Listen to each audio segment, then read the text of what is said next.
Okay, beneath the stairs, we have a little closet, and we got, a little, I think they're called short boys or short stacks or something. But this is our water heater, and it's 38 gallons, almost 40, but 38 gallons.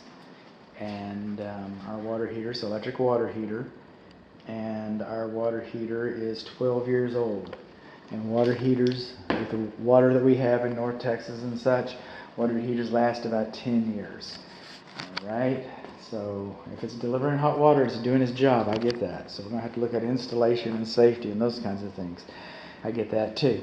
So the water heater, okay, is 38 gallons and it's 12 years old.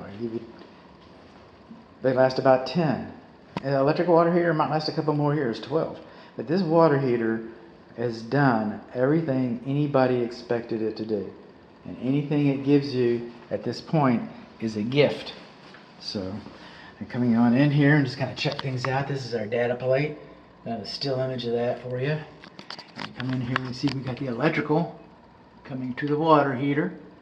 All right, we do not have a disconnect switch. You have to go outside of the fence, around the corner, back up to the house to turn the power off to the water heater. And then when you're in here working on the water heater, you're at whoever's mercy is between you and the water heater to get here. There should be a switch in here.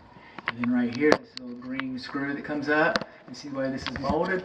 That means the ground wire is supposed to come up out of the water heater and wrap around that screw so that anybody can tell that this water heater has been bonded. It may be bonded on the bottom side of this plate, or it may not be bonded on it. It's Schroeder's bonding. So now our water supply piping, and we can see we've got a bond. Speaking of bonding, we got electrical bonding for the house over there on that valve.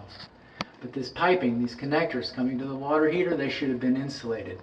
This temperature pressure relief valve, okay, it should have been insulated. This temperature pressure relief valve pipe should have had an air gap in the same room as the water heater.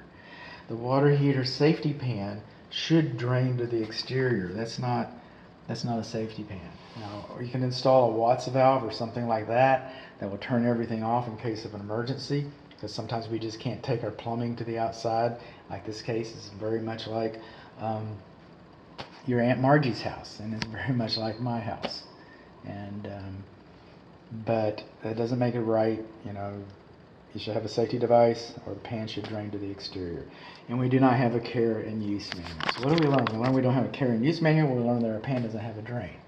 We learned that our supply piping is not insulated and our temperature pressure relief valve is not insulated.